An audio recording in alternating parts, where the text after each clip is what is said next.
Bab 56, aku juga tidak akan membiarkanmu bersenang-senang.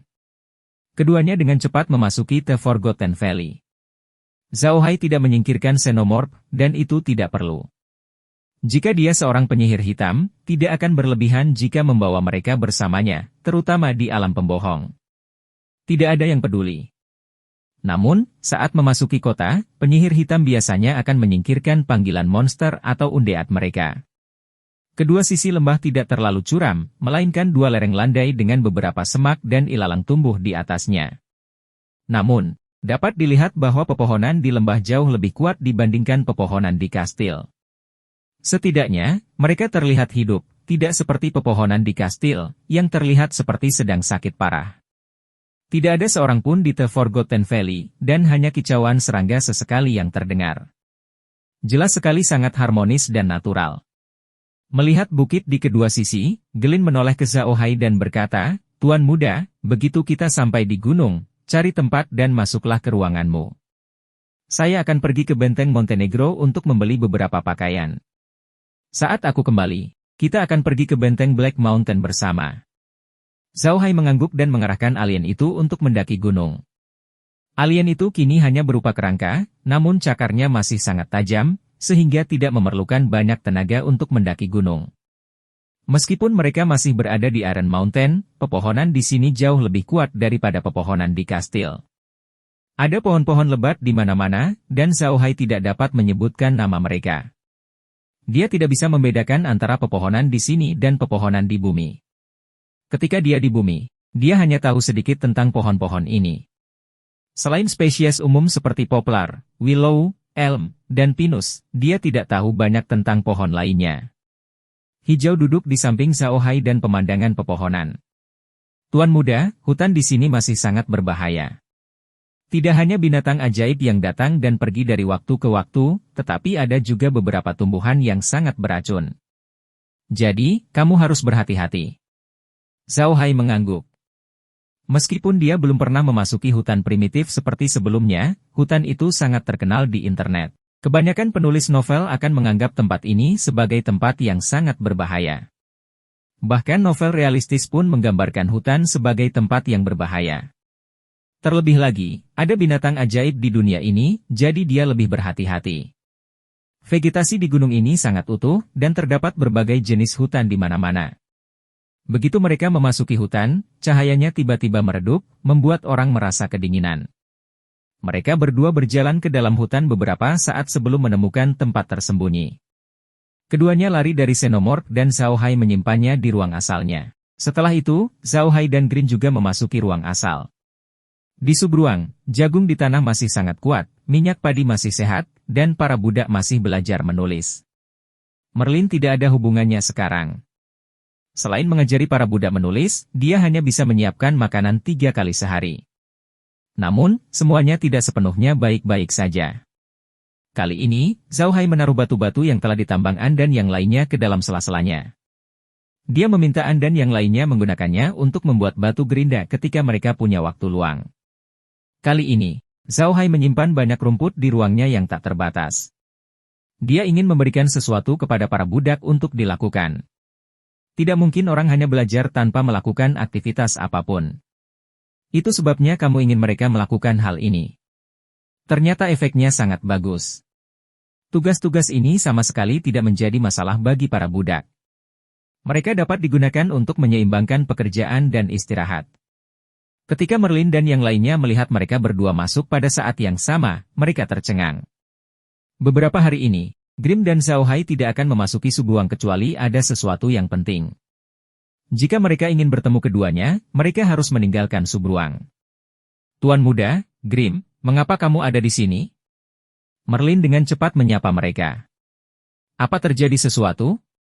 "Bukan apa-apa," kata Grim sambil tersenyum, "kita sudah sampai di lembah yang terlupakan. Kami berada di hutan di Gunung Besi. Saya akan membiarkan Tuan muda tinggal di ruang untuk sementara waktu.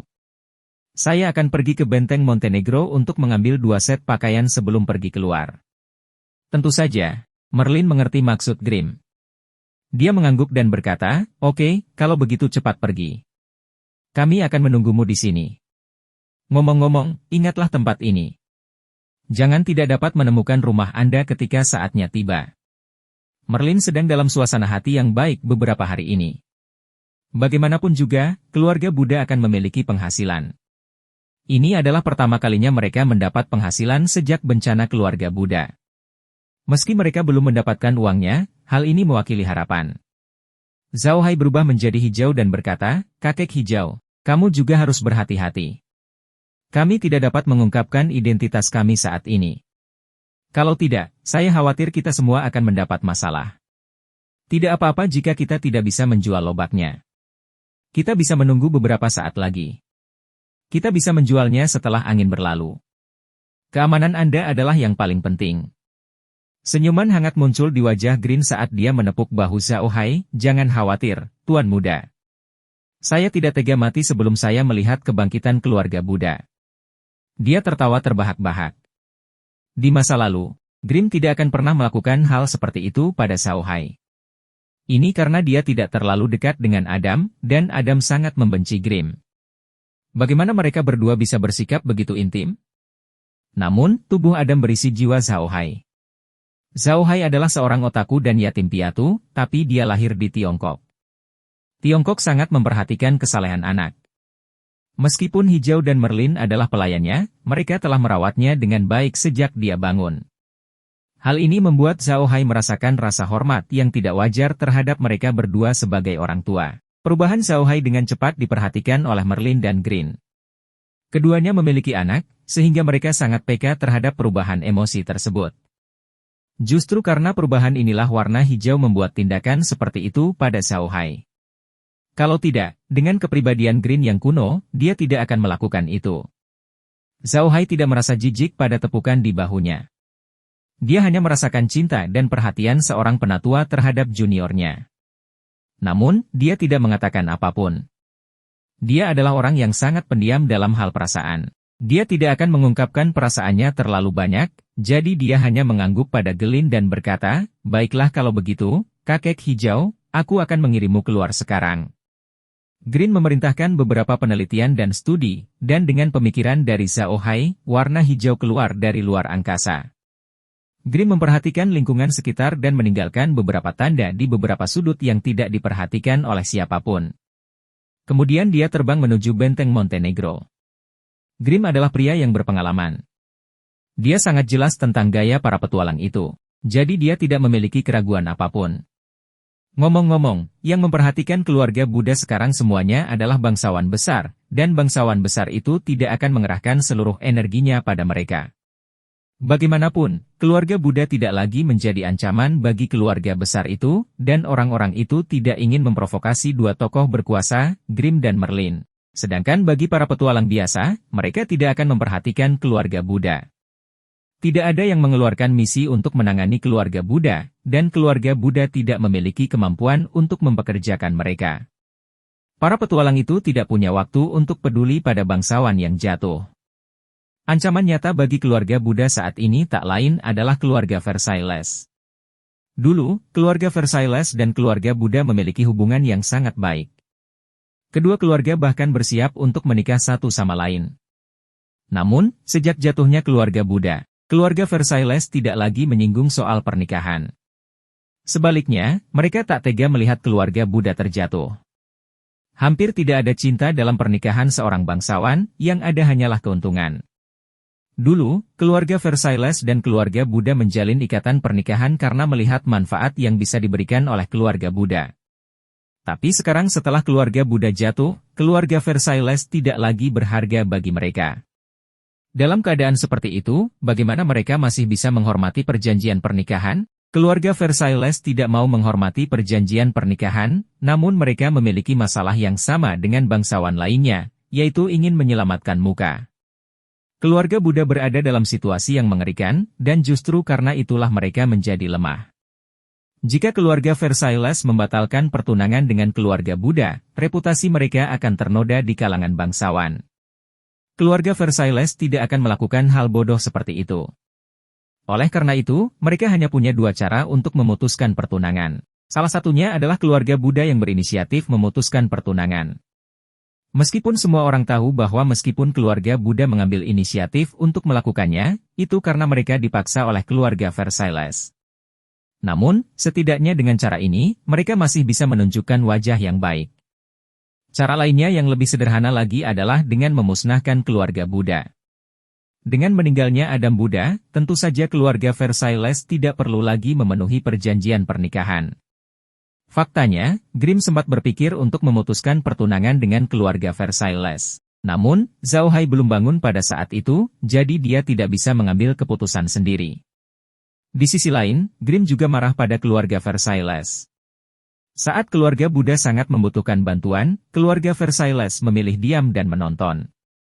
Kalau tidak, keluarga Buddha tidak akan jatuh ke kondisi seperti itu. Bagaimanapun juga, keluarga Versailles adalah keluarga yang kuat di kekaisaran, dan mereka adalah kekuatan yang tidak bisa diremehkan. Justru karena dia masih menyimpan dendam terhadap keluarga Versailles, Clint tidak memberitahu Zhao Hai bahwa dia akan membatalkan pertunangan. Dia ingin membiarkannya apa adanya, keluarga Versailles tidak membantu kami, menyebabkan kami jatuh ke dalam keadaan ini. Aku juga tidak akan melepaskanmu dengan mudah. Grimm sangat paham dengan masalah harga diri para bangsawan, sehingga dia yakin keluarga Versailles tidak akan mengambil inisiatif untuk membatalkan pertunangan tersebut. Mereka hanya akan memberikan tekanan pada keluarga Buddha dan membuat mereka mengambil inisiatif untuk melakukannya. Namun, Grimm tidak mau menghapusnya. Dia tahu bahwa keluarga Versailles tidak akan melepaskan mereka, tetapi ada terlalu banyak hal yang harus mereka lakukan sekarang, dan terlalu banyak ancaman. Satu lebih atau kurang tidak akan membuat perbedaan, jadi dia memutuskan untuk menundanya untuk saat ini. Meskipun dia mengatakan itu, Grimm masih sangat berhati-hati karena satu-satunya pintu masuk ke tanah terlantar hitam adalah keluarga Versailles. Sekarang mereka adalah duri di pihak keluarga Versailles, mereka pasti akan memperhatikan pergerakan mereka. Bab 57, Benteng Montenegro. Di pintu keluar utara The Forgotten Valley, sebuah benteng berdiri diam. Benteng ini seluruhnya terbuat dari batu hitam, dan temboknya tingginya mencapai 40 meter. Mereka begitu panjang sehingga memblokir seluruh lembah yang terselesaikan. Seluruh benteng itu seperti tembok besi, menghalangi The Forgotten Valley. Jika ingin melewati The Forgotten Valley, mereka harus melewati Benteng Montenegro. Namun, ketika Anda mendekati Benteng Montenegro, Anda akan menyadari bahwa benteng itu tidak mengancam Anda. Faktanya, dia lebih terlihat seperti orang tua. Bagian atas tembok benteng rusak di banyak tempat. Seluruh benteng sepertinya sudah lama tidak diperbaiki. Faktanya, keluarga Versailles telah membangun benteng ini untuk mencegah binatang ajaib di rawa busuk memasuki Kadipaten Versailles melalui The Forgotten Valley. Namun, benteng tersebut telah dibangun selama ratusan tahun, dan binatang ajaib hanya aktif di tanah terlantar berwarna hitam. Mereka belum pernah datang ke The Forgotten Valley, jadi benteng itu perlahan-lahan hancur. Meski masih ada beberapa pasukan yang ditempatkan di sini, sebagian besar demi keamanan.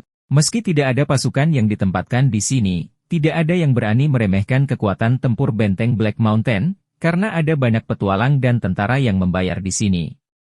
Orang-orang ini juga merupakan kekuatan yang tidak bisa dianggap remeh.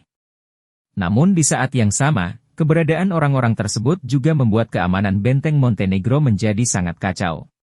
Pemerintahan kota juga sangat sulit untuk dilakukan, karena baik itu petualang atau tentara bayaran, mereka semua adalah orang-orang pemberontak. Jika terjadi kesalahan, mereka akan menghunus pisaunya dan membunuh orang. Menghadapi sekelompok orang barbar seperti itu, tentara pertahanan kota, yang awalnya bukan elit, tampak semakin tidak berdaya.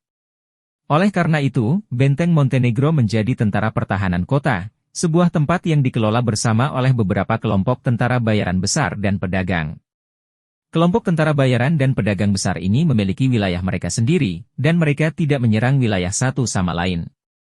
Tentu saja, dalam keadaan seperti itu, Kadipaten Versailles bisa saja mengabaikan pemungutan pajak apapun di sini. Jika mereka tidak dapat memungut pajak, Kadipaten tidak akan memberi mereka uang untuk memperbaiki tembok. Dengan demikian, Benteng Montenegro perlahan menjadi surga bagi bayaran tentara, petualang, dan bahkan buronan. Hal ini juga mencerminkan situasi di Dataran Hitam. Dataran Hitam adalah tanah kematian. Oleh karena itu, bagi Kadipaten Versailles, Benteng Montenegro adalah kota perbatasan teraman. Tidak ada musuh di sekitarnya dan letaknya dekat dengan pegunungan. Tempat seperti itu seringkali merupakan perpaduan antara yang baik dan yang buruk. Jika dataran hitam adalah tempat yang makmur, maka benteng Montenegro akan menjadi kota perbatasan yang penting. Hal ini karena akan terjadi perdagangan di antara mereka. Kadipaten Versailles akan mampu memungut pajak dalam jumlah besar, jadi wajar saja jika mereka memperhatikan tempat ini. Mereka tidak akan memilih untuk melupakannya seperti sekarang. Dalam keadaan seperti itu, pertahanan benteng Montenegro bisa dibayangkan. Bagi Grimm, itu adalah kota yang tidak dijaga. Tentu saja, dia tidak akan memasuki benteng Montenegro melalui pintu masuk utama, karena dia mungkin dikenali. Grimm telah memanjat tembok kota untuk menyelinap ke benteng Gunung Hitam. Perkembangan komersial di benteng Montenegro sangat tidak normal. Ada toko senjata, toko obat, toko peralatan di mana-mana. Kedai, losmen, restoran ada di mana-mana. Namun, sulit menemukan tempat membeli kebutuhan sehari-hari di sini. Di seluruh benteng, selain pasukan pertahanan kota, hanya ada beberapa petualang dan tentara bayaran. Hanya ada sedikit orang biasa. Tentu saja, bukan ini yang menjadi perhatian Grimm. Dia menemukan toko peralatan yang relatif jauh dan membeli 5 jubah ilmu hitam, jenis yang memakai topi, tongkat sihir kayu yang sangat panjang, dan 1 set baju besi untuk dirinya sendiri. Itu adalah set baju besi yang sangat indah, tapi penampilannya tidak terlalu bagus. Hal terpenting tentang set baju besi ini adalah dia memiliki helm yang dapat menutupi seluruh wajah Grimm. Jubah ajaib itu untuk Zhao Hai. Dengan jubah ajaib dan tongkat sihir ini, Zhao Hai bisa berpura-pura menjadi penyihir hitam. Lagi pula, selain penyihir hitam, tidak ada penyihir lain yang mau mengenakan jubah ajaib aneh yang hampir membungkus seluruh tubuh mereka. Jubah ajaib di daratan telah diperbaiki selama beberapa generasi. Tidak hanya nyaman dipakai, tetapi juga sangat cantik, terutama bagi beberapa pesulap wanita. Mereka mengenakan jubah ajaib yang sangat indah. Itu hampir sama bagusnya dengan gaunnya. Dibandingkan penyihir lainnya, penyihir hitam lebih menyukai penyihir yang dibeli Grimm. Jubah para penyihir itu tebal dan topinya cukup besar untuk menutupi seluruh wajah mereka. Lambat laun, jubah para penyihir menjadi simbol para penyihir hitam. Satu-satunya kegunaan armor itu adalah untuk menutupi wajahnya. Dia ingin menyamar sebagai pengikut penyihir.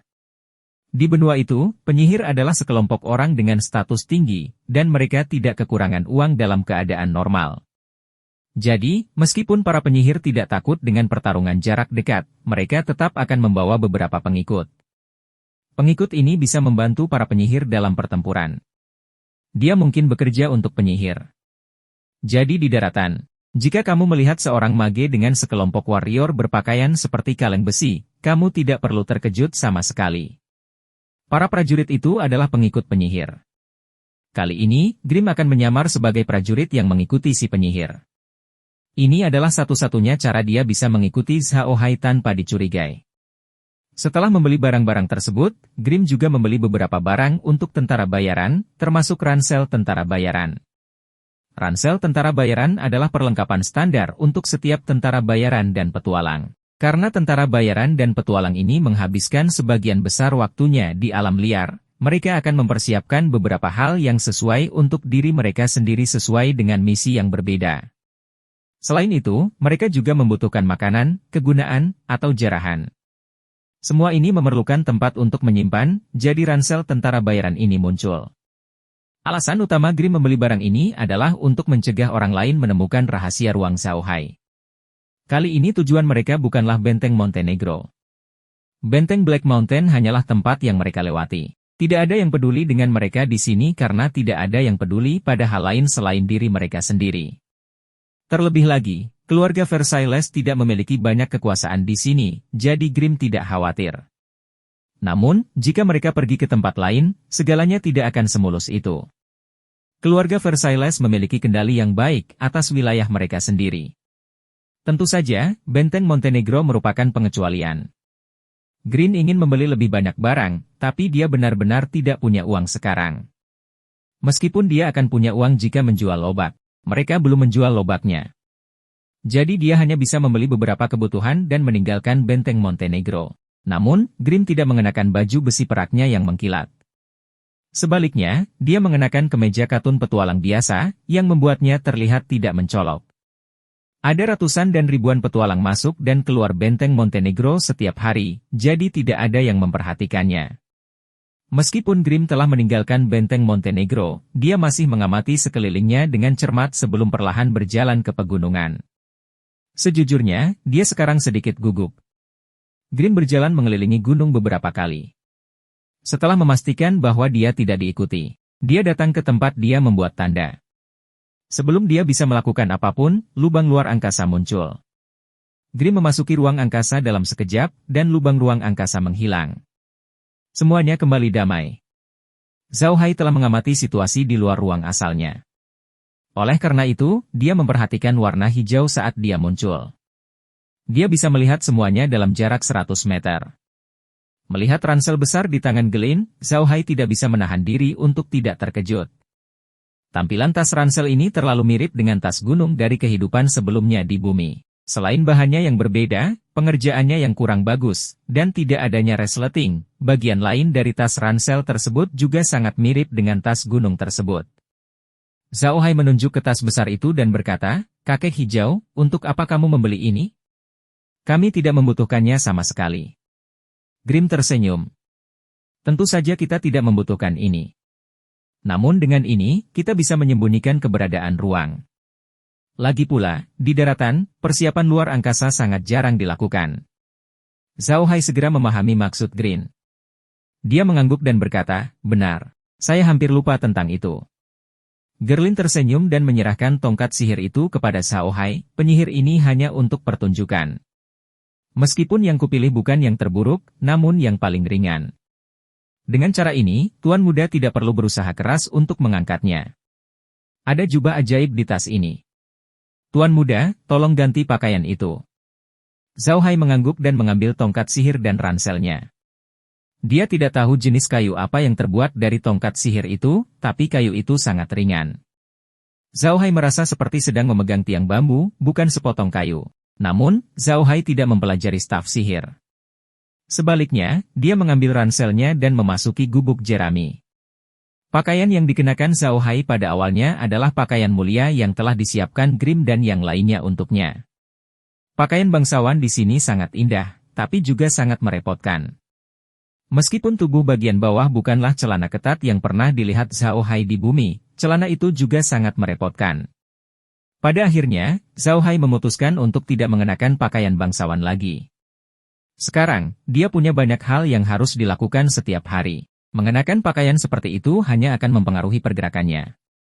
Merlin juga mengetahui hal ini, jadi dia tidak keberatan. Ketika Hijau kembali dan melihat bahwa Zhao Hai tidak mengenakan pakaian bangsawan, dia awalnya ingin menolak. Namun, ketika dia melihat Zhao Hai memiliki begitu banyak hal yang harus dilakukan dan tidak nyaman mengenakan pakaian seperti itu, dia melepaskannya. Dia bukanlah orang yang tidak fleksibel. Zhao Hai saat ini mengenakan satu set pakaian prajurit Green. Namun, Merlin membuatnya sedikit lebih kecil sehingga Zhao Hai tidak setinggi Hijau. Untungnya, warna hijaunya tidak terlalu kuat, jadi tidak perlu melakukan terlalu banyak perubahan. Setelan prajurit semacam ini secara alami dibuat sangat longgar demi kenyamanan para prajurit dalam pertempuran. Sangat nyaman untuk bergerak, dan Zhao Hai sangat menyukainya. Bab 58, Senyum Licik. Zhao Hai melihat jubah ajaib di tangannya dan teringat. Pengerjaan jubah ajaib itu tidak terlalu bagus. Dia tidak tahu terbuat dari bahan apa, tapi bahannya sangat tebal. Itu hanya jubah kain, tapi terasa berat di tangan. Yang membuatnya semakin terdengar adalah gaya jubahnya mirip dengan sering dikenakan penjahat di TV. Dia mengenakan jubah sihir hitam dengan topi besar di bagian belakang.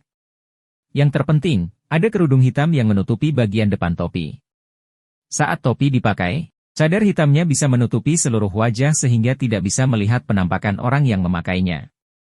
Lupakan. Tidak peduli apa, ini adalah sesuatu yang dia diskusikan dengan Grimm. Terlebih lagi, dia harus menyamar sebagai penyihir hitam, jadi pakaian ini pas. Jubah ajaib itu sangat besar, tapi juga sangat tebal. Zhao Hai melepas pakaian prajuritnya dan mengenakan jubah ajaib. Dia tidak merasa kedinginan sama sekali. Meskipun kainnya terlihat kurang bagus, namun tetap membuatnya hangat dan cukup lembut, sehingga sangat nyaman dipakai. Zhao Hai mau tidak mau mengangguk puas. Dia mengambil tongkat sihirnya, memakai topinya, dan berjalan keluar dari rumah Jeremy. Grim dan yang lainnya menatap kosong ke arah Zhao Hai saat dia berjalan keluar pintu. Di masa lalu, ketika Zhao Hai mengenakan seragam prajurit, mereka tidak pernah menyadari bahwa pakaian yang paling cocok untuknya adalah jubah ajaib. Setelan penyihir hitam ini sangat cocok untuk Zhao Hai. Zhao Hai memiliki temperamen yang sangat aneh, seolah-olah dia tidak selaras dengan dunia ini. Namun, jika Anda tidak memberikan perhatian khusus padanya, Anda tidak akan merasakan keberadaannya. Tampaknya olah dia tidak terlihat. Faktanya, temperamen Zhao Haizi adalah karena dia adalah seorang otaku di bumi. Otakus tidak tahu bagaimana berkomunikasi dengan orang lain. Kadang-kadang, mereka tampak tidak pada tempatnya di dunia ini. Di saat yang sama, mereka sangat pandai menyembunyikan diri. Mereka akan selalu menempatkan diri mereka di tempat di mana tidak ada orang yang memperhatikan mereka. Kemudian, mereka dengan dingin mengamati perubahan dunia. Zhao Hai pernah mengalami hal ini sekali di bumi. Dia pergi keluar dengan seorang teman untuk menangani suatu urusan. Keduanya mentraktir satu orang makan. Dari saat mereka merawat orang itu hingga saat mereka masuk ke dalam mobil. Ketika mereka tiba di restoran, Zhao Hai mengikuti temannya. Ketika mereka tiba di restoran dan memasuki kamar pribadi mereka, orang yang mereka rawat memandang Zhao Hai dengan heran dan berkata kepada teman Zhao Hai, "Kamu mengundang orang ini juga?" Pertanyaan ini membuat Zhao Hai dan temannya bingung harus berbuat apa. Zhao Hai telah menemani mereka sampai ke sini, tetapi pihak lain tidak memperhatikannya sama sekali. Bisa dilihat betapa biasa-biasa saja Zhao Hai. Dia bisa disebut sebagai orang yang tidak terlihat di kota. Karena temperamen inilah Zhao Hai lebih cocok mengenakan jubah hitam. Dia tampak asing di dunia ini, tapi mudah untuk mengabaikan keberadaannya. Ini adalah temperamen seorang penyihir hitam. Secara umum, orang yang tidak cocok akan menarik lebih banyak perhatian. Namun, dua temperamen Zhao Hai digabungkan menjadi satu, membentuk temperamen yang sangat aneh. Orang-orang dapat memperhatikannya pada pandangan pertama, tetapi mereka akan langsung mengabaikan keberadaannya. Zhao Hai memperhatikan bahwa hijau dan yang lainnya semua menatapnya dengan linglung. Dia segera melepas topinya dan berkata pada Green dan yang lainnya, "Ada apa? Apakah ini aneh?"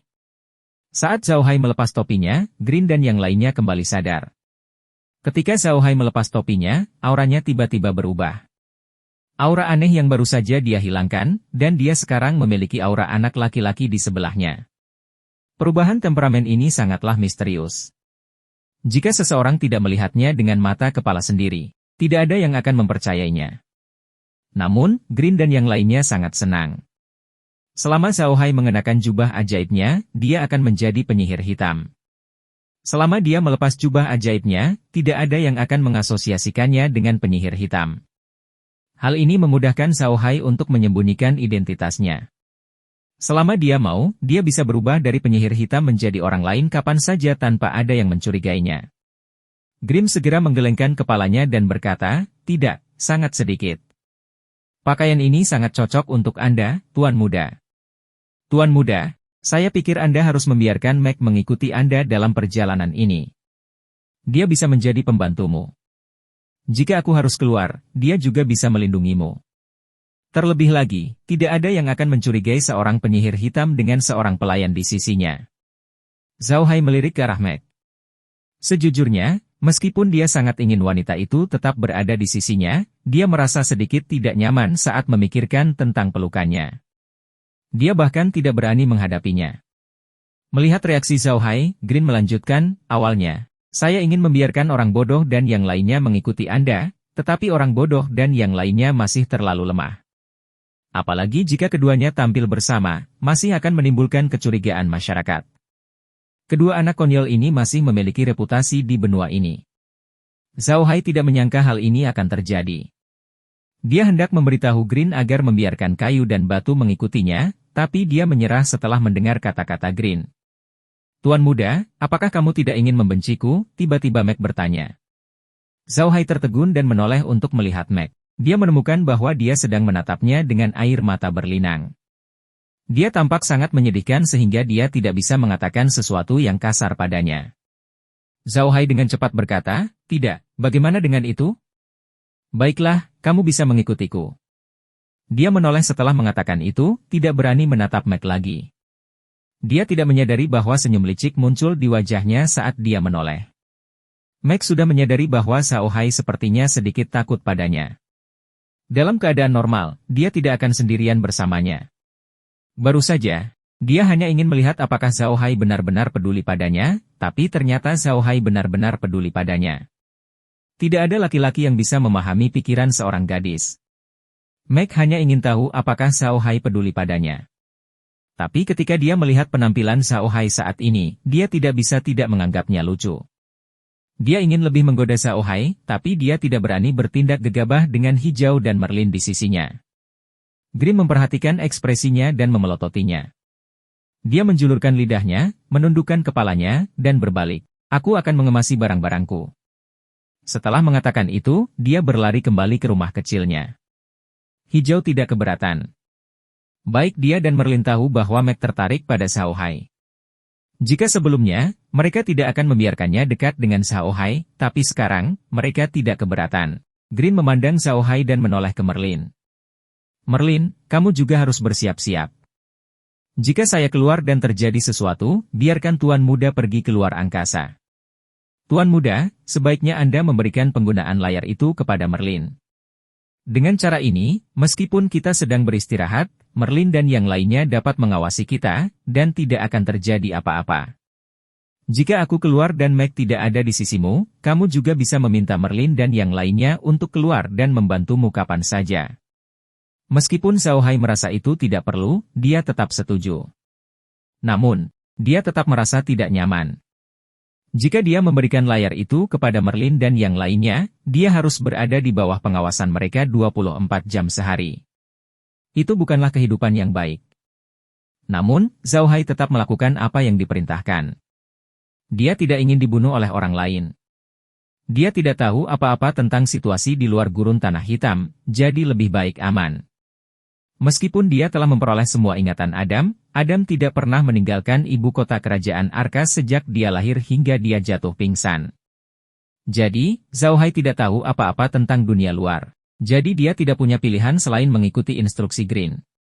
Setelah memberikan hak untuk menggunakan layar itu kepada Merlin, Meg pun berkemas dan keluar. Dia memegang tas kecil di tangannya dan mengenakan seragam pelayan. Tak perlu dikatakan lagi, dia terlihat sangat cantik dalam seragam pelayan. Temperamennya yang lembut membuat orang tanpa sadar ingin melindunginya.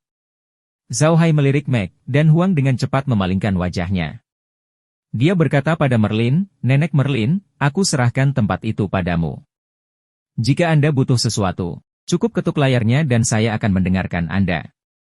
Merlin mengangguk, "Jangan khawatir, Tuan Muda.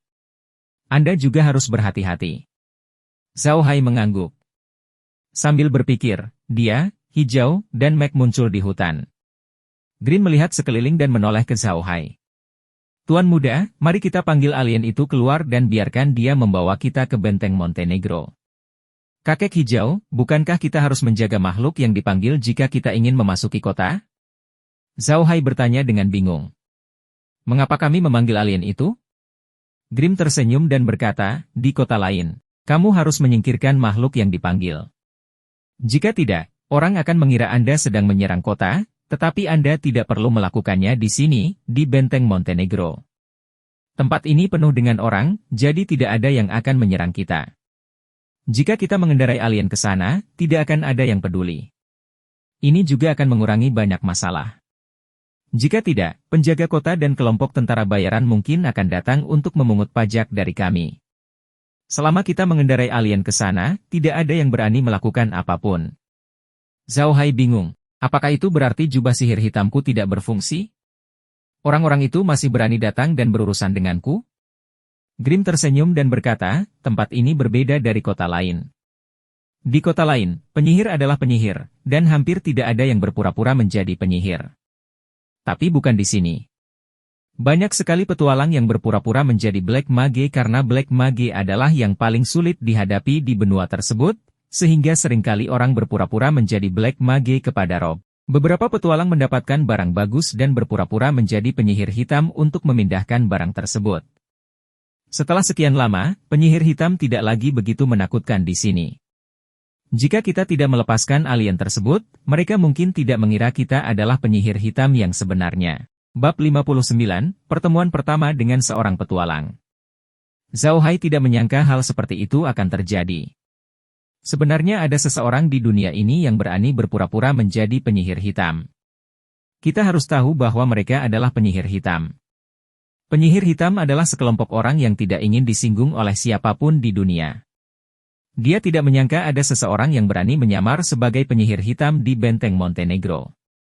Itu adalah tempat yang aneh. Green memperhatikan kebingungan Zhao Hai.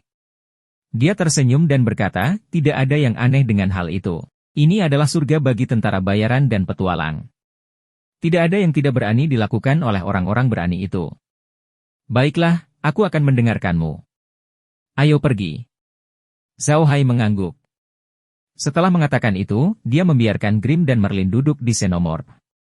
Grim sudah mengenakan baju besi yang mengilap dan tampak seperti kaleng besi. Namun sejujurnya, armor ini terlihat cukup kuat. Namun, Zhao Hai juga tahu bahwa hal ini hanya untuk pertunjukan, terutama melawan master seperti hijau. Benda ini tidak bisa melindunginya sama sekali. Jika dia benar-benar perlu mengandalkan benda ini untuk melindungi keselamatannya, itu berarti dia kalah. Megir mengenakan seragam pelayan, duduk diam bersama Zhao Hai di dada alien. Dia pernah melihat Zhao Hai duduk di dada alien itu sebelumnya, tapi dia belum pernah duduk di atasnya secara pribadi. Sekarang dia duduk di atasnya, dia sangat penasaran. Namun, dia segera menyadari bahwa duduk di sana tidak nyaman. Meski papan kayunya dilapisi selimut tebal, tetap saja terasa sulit untuk diduduki. Apalagi ruang di dadanya tidak terlalu besar. Meski alien itu panjangnya 10 meter, sebagian besar hadir di ekornya. Panjangnya setengah dari tubuhnya, yang berarti panjangnya sekitar 5 meter. Selain kepalanya yang panjangnya 2 meter, sisa panjang dadanya hanya sekitar 2 meter, dan tingginya hanya sekitar 1 meter. Untungnya, mereka berada di bawah tulang rusuk alien, dan tulang rusuknya memiliki celah. Mereka bisa berdiri melalui celah tersebut, seolah-olah mereka sedang duduk di dalam Yoshino yang atapnya terbuka. Grim tidak duduk di sana hari ini. Sebaliknya, dia duduk di tengkorak Xenomorph.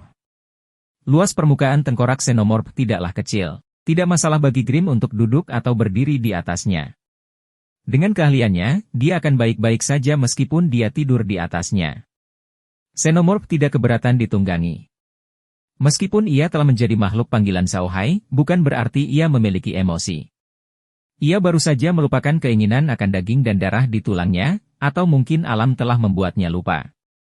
Itu seperti mesin yang telah diprogram. Mesin tidak memiliki emosi. Mereka bertiga perlahan meninggalkan hutan dan kembali ke The Forgotten Valley. Masih belum ada seorang pun di sana, tapi Zhao Hai tidak keberatan. Dia mengarahkan Xenomorph menuju benteng Montenegro. Mereka berada tidak jauh dari benteng Montenegro. Setelah berjalan sekitar setengah jam, mereka bisa melihat tembok kota di kejauhan. Mereka juga dapat melihat orang-orang yang keluar masuk gerbang kota, namun karena jaraknya masih agak jauh, mereka tidak dapat melihat wajah mereka dengan jelas. Zhao Hai tidak berdiri pada upacara dan mengarahkan Xenomorph menuju benteng Montenegro. Grim telah memberitahunya bahwa selama dia duduk di Xenomorph dan memasuki benteng Black Mountain, tidak ada yang berani menyinggung mereka dengan mudah. Tidak ada yang berani menanyakan latar belakang mereka. Tidak ada kekuatan di benua ini yang suka memprovokasi para penyihir hitam. Mereka bertiga duduk di punggung Xenomorph dan berjalan menuju benteng Montenegro. Setelah berjalan kurang dari 5 menit, mereka bertemu dengan sekelompok kecil tentara bayaran. Hanya ada 5 orang, dan masing-masing membawa ransel petualang. Mereka memandang Zhao Hai dan kelompoknya dengan heran. Namun, ketika mereka melihat tubuh besar Xenomorph, mereka mau tidak mau menghindar ke samping dan segera berdiri di pinggir jalan. Seperti yang dikatakan Grim, mereka tidak berani memprovokasi penyihir hitam, terutama ketika penyihir hitam ini memiliki makhluk panggilan abadi yang begitu kuat. Zhao Hai tidak bergerak, tapi matanya mengamati tentara bayaran. Mereka mengenakan baju kulit sederhana, membawa senjata dan ransel. Selain itu, tidak ada yang lain. Zhao Hai memperhatikan bahwa orang-orang ini berbeda. Orang yang berjalan di depan membawa busur di punggungnya dan pisau pendek di pinggangnya. Tubuhnya sangat kecil, namun lengan dan kakinya panjang. Sekali melihat dan Anda dapat mengatakan bahwa dia adalah pria yang sangat fleksibel. Orang kedua juga membawa ransel, tapi dia memegang kapak bermata dua di tangannya. Kapaknya jelas berat, dan pelindung kulit di tubuhnya relatif tebal. Yang mengejutkan Zhao Hai adalah meskipun orang ini tinggi, dia tidak terlalu besar. Sebaliknya, dia kurus, tapi kulitnya yang hitam dibalut otot seperti besi. Dia tampak seperti seorang pejuang yang kuat. Orang ketiga berbeda dari dua orang pertama. Dia berpakaian dengan cara yang sangat tradisional. Dia mengenakan baju besi kulit yang sesuai, memegang pedang besar terbalik di tangannya, helm kulit di kepalanya, sepatu bot di kakinya, dan jubah di punggungnya. Dia mengenakan setelan prajurit di bawah baju besi kulit. Ini bisa dikatakan sebagai pakaian petualang paling tradisional. Ada dua orang di belakangnya. Mereka sepertinya bersaudara. Mereka terlihat sangat mirip, tapi mereka bukan kembar. Namun, mereka berdua memiliki satu kesamaan, mereka sangat gemuk. Mereka memegang ceker ayam di tangan mereka dan memasukkannya ke dalam mulut mereka seolah-olah mereka telah marah selama beberapa hari. Meskipun Zhao Hai sedang mengukurnya, dia tidak bergerak. Jubah penyihir hitam masih menutupi kepalanya, jadi kelima orang itu mengira mata Zhao Hai terfokus ke depan dan tidak menyadarinya sama sekali. Meski seringkali ada orang yang berpura-pura menjadi penyihir hitam di benteng Montenegro, tidak ada yang curiga kalau Zhao Hai adalah palsu setelah melihat penampilan heroik Xenomorph. Mustahil bagi penyihir hitam palsu untuk memanggil makhluk abadi. Alien itu sangat cepat. Dalam sekejap mata, dia sudah meninggalkan mereka berlima. Zhao Hai membuang muka. Sejujurnya, entah itu di kehidupan ini atau kehidupan sebelumnya, ini adalah pertama kalinya dia melihat tentara bayaran, jadi dia sangat penasaran. Selain itu, kelimanya memiliki ciri khas masing-masing. Kesan pertama Zhao Hai terhadap tentara bayaran sudah jelas, tapi dia tidak tahu seberapa kuat mereka. Tuan muda, kelima orang itu berasal dari tim petualang yang cukup terkenal di benteng Montenegro, kata Clint dengan suara yang dalam. Mereka disebut tim petualang ular kui. Mereka cukup kuat. Yang memegang kapak dan yang memegang pedang besar keduanya adalah prajurit peringkat puncak 6. Zhao Hai tidak menyangka orang-orang ini begitu kuat. Prajurit peringkat 6 puncak? Apakah ini berarti mereka lebih kuat dari kayu dan batu? Sepertinya ada banyak ahli di dunia ini. Sepanjang perjalanan, mereka bertiga bertemu banyak petualang dan tentara bayaran. Beberapa dari mereka berpakaian mirip dengan 5 orang sebelumnya, mengenakan pelindung kulit. Tampaknya keadaan orang-orang ini lebih baik. Sebagian besar tentara bayaran dan petualang tidak memakai pelindung kulit sama sekali. Mereka hanya mengenakan pakaian prajurit yang terbuat dari kain kasar dan memegang senjata di tangan. Bahkan ada yang tidak membawa ransel. Mereka juga tentara bayaran. Ketika tentara bayaran dan petualang melihat Zhao Hai dan yang lainnya, mereka semua memberi jalan bagi mereka. Meski mereka kuat, tidak ada yang mau berkonflik dengan penyihir hitam. Meskipun tentara bayaran dan petualang memberontak, mereka juga fleksibel. Selama mereka tidak mampu menyinggung seseorang, mereka akan menurunkan statusnya. Bagaimanapun, mereka hanyalah sekelompok tentara bayaran. Tentu saja, Anda tidak bisa terlalu sering menindas mereka. Jika seseorang terlalu sering menindas mereka, mereka akan berdiri dan melawan, dan itu akan menjadi semacam perlawanan yang tidak mati atau telanjang. Di bawah tatapan semua orang, Zhao Hai dan yang lainnya duduk di atas Xenomorph dan melangkah ke benteng Montenegro. Bahkan penjaga kota di depan gerbang kota tidak berani menghentikan mereka. Mereka hanyalah salah satu kekuatan di kota, bukan yang terbesar. Tentu saja, mereka tidak berani menyinggung penyihir hitam. Mengikuti petunjuk Green, mereka berhenti di depan sebuah hotel yang sangat besar dan mewah di kota. Zhao Hai mengangkat kepalanya untuk melihat ke hotel dan melihat tulisan, Paramita Flower Hotel, tertulis di sana. Mereka berasal dari Xenomorph. Green membawa ranselnya sementara Merlin mengambil kantong jimat kecilnya sendiri. Zhao Hai menyadari bahwa tidak ada lagi yang bisa diambil, jadi dia menyingkirkan Xenomorph itu. Pemanggil manapun dapat mengirim makhluk panggilannya kembali ke ruang pemanggilannya. Ruang itu adalah hal yang sangat aneh. Kecuali memanggilnya sendiri, tidak ada orang lain yang bisa merasakannya. Selain monster yang dipanggil, tidak ada lagi yang bisa disimpan di sana. Hanya dengan memasukkan benda ini ke dalam tubuh makhluk yang dipanggil, ruang panggilan dapat terisi penuh. Karena alien itu adalah kerangka buaya, papan kayu yang diikatkan Zhao Hai ke dadanya dapat disimpan di ruang panggilan. Jika tidak bisa dipertahankan, Clint pasti sudah diperingatkan sejak lama. Ketika pelayan melihat seorang penyihir hitam di luar, dia tidak ingin keluar untuk menyambutnya, tetapi dia takut dia akan membuat penyihir itu. Itu akan menjadi nasib buruknya, jadi dia berjalan mendekat dan tersenyum pada Zhao Hai. Selamat datang, Tuan Mage. Ini adalah hotel paling mewah di Benteng Montenegro. Kami menyediakan air panas selama 24 jam untuk menghilangkan kepenatan Anda. Zhao Hai tidak mengatakan apapun. Dia hanya memegang tangannya. Gerlin segera menemui pelayan itu dan berkata, "Kuat, dapatkan 2 kamar terbaik. Siapkan air panas, dan bawakan meja makanan enak ke kamar." Tidak menginginkan yang lain. Setelah mengatakan itu, dia berdiri di samping Zhao Hai, yang kemudian masuk ke toko. Ini juga merupakan sesuatu yang telah mereka diskusikan sebelumnya. Zhao Hai akan berusaha untuk tidak berbicara sebanyak mungkin. Jika ada sesuatu, dia akan membiarkan Green menanganinya. Dengan cara ini, dia bisa memberi orang perasaan bahwa dia tidak terduga. Alasan lainnya adalah untuk mencegah orang menebak usianya dari suaranya. Bab 60, Identitas Bos Gemuk. Di daratan, kekuatan penyihir biasanya sebanding dengan usia mereka. Pelatihan para penyihir jauh lebih sulit daripada pelatihan prajurit. Di daratan, warriors tidak perlu terlalu tua di awal pelatihannya. Ketika mereka masih muda, mereka bisa dibor dan dikuatkan. Ketika mereka sudah besar, mereka bisa menjalani pelatihan pemula dalam melawan energi di bawah bimbingan orang dewasa. Tidak mudah untuk melatih kekuatan prajurit. Hanya ketika tubuh Anda memenuhi persyaratan barulah Anda dapat melatih kekuatan prajurit. Semakin kuat kekuatan kesatria, semakin berat tuntutannya pada tubuh Anda, karena kekuatan kesatria benar-benar sombong. Melatih seorang penyihir jauh lebih sulit daripada melatih energi pertempuran. Semua anak yang lahir di benua itu akan dikirim ke tempat yang ditentukan untuk diperiksa guna melihat apakah mereka memiliki bakat berlatih sihir. Jika ya, mereka akan fokus pada pelatihan. Jika tidak, mereka akan pulang dan bersiap menjadi pejuang.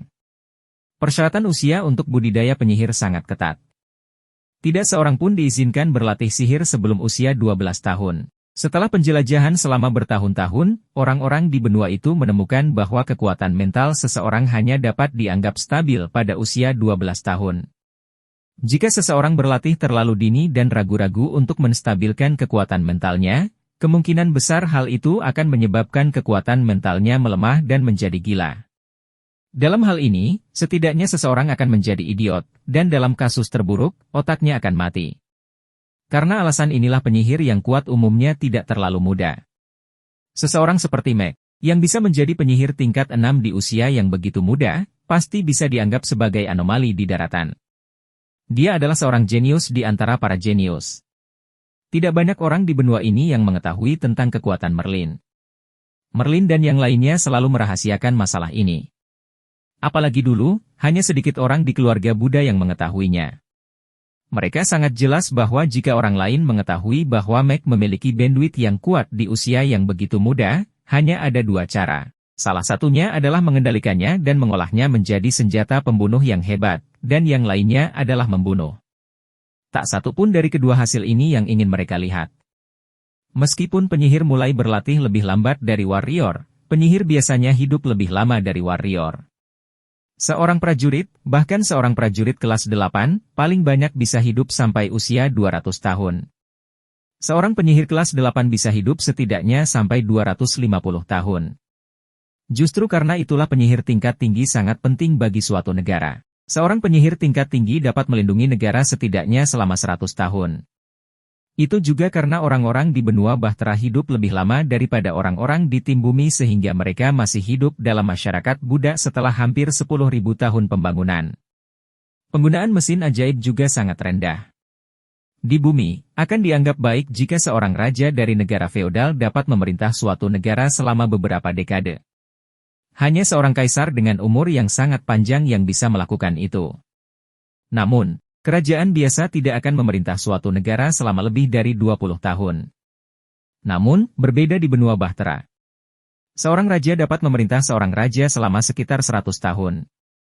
Jika ia hanya memerintah selama beberapa dekade, ia akan dianggap sebagai raja yang berumur pendek. Itulah sebabnya perkembangan benua ini tidak begitu cepat setelah bertahun-tahun. Justru karena inilah Gelin tidak mengizinkan Zhao Hai berbicara. Pemilik toko seperti itu biasanya sangat pintar. Bahkan jika tingkat kultivasi mereka tidak tinggi, mereka telah melihat banyak orang. Selama Anda membuka mulut, mereka akan dapat mengetahui usia Anda dan bahkan orang seperti apa Anda. Bagi pemilik toko ini, mengamati orang adalah cara mereka bertahan hidup. Asisten toko membawa Zhao Hai dan yang lainnya ke toko. Interior toko didekorasi dengan sangat baik. Begitu mereka masuk, mereka melihat sebuah aula besar yang luasnya lebih dari 40 meter persegi. Di atap aula, ada cahaya ajaib. Meski saat itu siang hari, lampu ajaib masih menyala. Ada meja bar besar tepat di seberang pintu. Dua pelayan cantik berdiri di belakang meja bar. Di luar konter bar, seorang pria gemuk berdiri di sana dengan hormat. Dia mengenakan pakaian sutra yang bagus, dan di bagian dada pakaiannya ada lencana bunga lili laba-laba merah. Sepertinya dia adalah pemilik toko ini. Saat dia melihat Zhao Hai dan yang lainnya masuk, pemilik toko segera mendatangi mereka. Dia berhenti 3 langkah di depan Zhao Hai dan membungkuk padanya. Selamat datang, penyihir terhormat. Merupakan kehormatan bagi kami untuk menerima Anda di sini. Silakan istirahat sebentar di sini, dan kami akan segera mengirimkan kakao terkuat kepada Anda. Anda akan siap untuk check-in. Zhao Hai tidak mengatakan apapun. Dia berbalik dan berjalan ke tempat peristirahatan di samping. Dia telah duduk. Hanya ada beberapa sofa dan meja kopi di tempat peristirahatan. Itu khusus bagi orang-orang untuk beristirahat sementara. Begitu Zhao Hai duduk, seorang pelayan datang dan meletakkan teh kokea dan cangkir di atas meja kopi di depannya.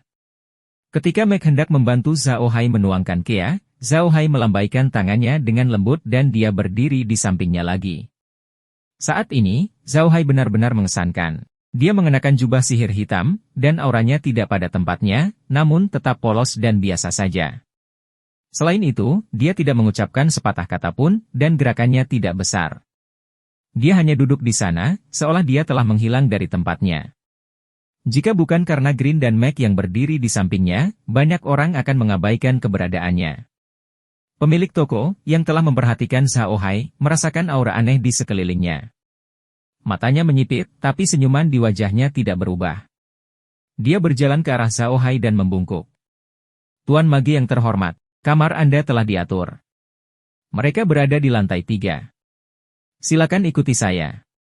Zhao Hai mengangguk, berdiri, dan mengikuti bos ke lantai 3. Lantai 3 berbeda dengan lantai pertama. Tidak ada aula di sini, dan begitu mereka keluar dari tangga, mereka dapat melihat ruangan satu persatu. Namun, Zhao Hai masih memperhatikan bahwa jumlah kamar di lantai 3 jauh lebih sedikit dibandingkan di lantai pertama dan kedua. Penjaga toko yang gemuk membawa mereka ke kamar 301 dan secara pribadi membuka pintu, mengundang Zhao Hai dan yang lainnya masuk. Setelah Zhao Hai dan yang lainnya masuk, bos gemuk itu berdiri di luar pintu dan berkata dengan hormat kepada Zhao Hai, "Quote, sayang penyihir, jika kamu butuh sesuatu, cukup bunyikan bel pemanggil. Saya akan mengirimkan makanan yang Anda inginkan ke kamar Anda sesegera mungkin. Ada 5 kamar tidur di ruangan ini, cukup untuk Anda dan pengikut Anda. Jika perlu, saya bisa mengatur kamar lain untuk Anda." Zhao Hai mengangguk sedikit dan masuk ke dalam rumah tanpa berkata apa-apa. Namun, Green mengerti maksudnya. Dia segera menoleh ke bos gendut itu dan berkata, "Tuan sangat puas dengan pengaturan Anda. Anda boleh pergi. Ingatlah untuk membawa makanan dengan cepat." Merupakan kehormatan bagi saya untuk bisa melayani pesulap hebat, bos gendut itu segera membungkuk. "Tolong izinkan saya pergi." Setelah dia selesai berbicara, dia dengan hormat menutup pintu dan pergi. Setelah bos gendut itu pergi, Zhao Hai menghela nafas lega. Dia melepas topinya dan menoleh ke arah Gerlin sambil tersenyum pahit. "Saya tidak menyangka set pakaian ini akan sangat berguna. Lihatlah betapa hormatnya bosnya. Sangat sulit untuk berdiri." Green juga melepas helmnya. Mendengar kata-kata Zhao Hai, dia mendengus dingin. Tuan muda, kamu terlalu naif. Bos itu melakukan itu hanya karena kebiasaan profesionalnya. Dan Anda mungkin tidak tahu bahwa toko ini adalah milik para penyihir. Si gendut itu bukan hanya pemilik toko ini, tapi juga agen intelijen luar dari para penyihir. Saya yakin tidak akan butuh waktu lama bagi para penyihir untuk mengetahui penampilan kami. Zhao Hai tercengang, jadi ini adalah milik para penyihir. Kakek Green, kenapa kita harus tinggal di sini? Bukankah itu terlalu mencolok?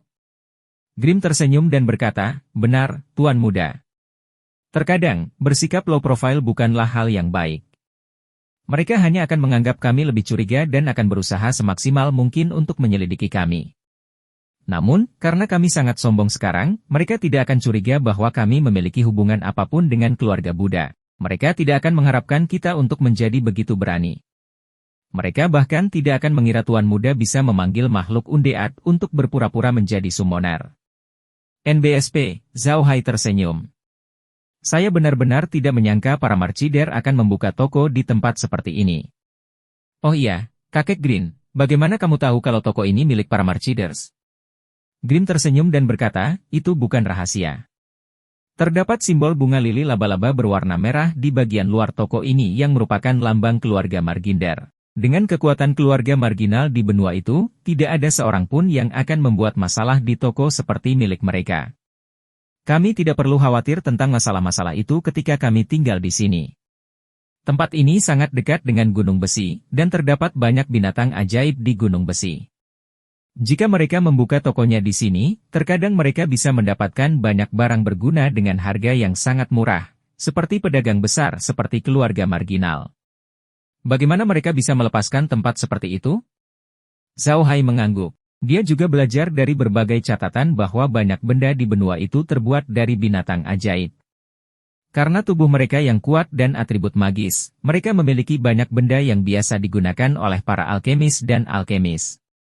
Adapun para petualang dan tentara bayaran, kebanyakan dari mereka mengandalkan berburu binatang ajaib untuk mencari nafkah. Namun, Zhao Hai masih bingung tentang operasi dasar tentara bayaran di benua itu. Saat dia membaca catatan lain-lain, dia tidak melihat satupun guild tentara bayaran yang sering muncul di novel. Karena itu, Zhao Hai bertanya dengan bingung, Kakek Hijau, dari mana tentara bayaran itu mendapatkan misi mereka? Apakah mereka harus bergantung pada berburu binatang ajaib untuk mencari nafkah? Grim tersenyum dan berkata, tentu saja tidak. Sebenarnya, tentara bayaran itu bisa menerima misi di kota manapun. Di toko peralatan, hotel, atau penginapan manapun, pasti ada orang yang akan mengirimkan misi. Untuk menarik bisnis, toko-toko ini juga akan menerima misi gratis untuk tentara bayaran tersebut. Oleh karena itu, tentara bayaran tersebut dapat menerima misi selama mereka berada di pub manapun di kota. Sekalipun mereka tidak menemukan yang cocok, mereka bisa mencari yang lain. Misi yang mereka terima di toko manapun di benua ini dapat dibagikan dengan cabang lain. Dengan kata lain, jika Anda mendistribusikan misi di sini, di Benteng Montenegro, tentara bayaran akan dapat melihat misi tersebut di semua toko perusahaan Makido besok. Sesederhana itu.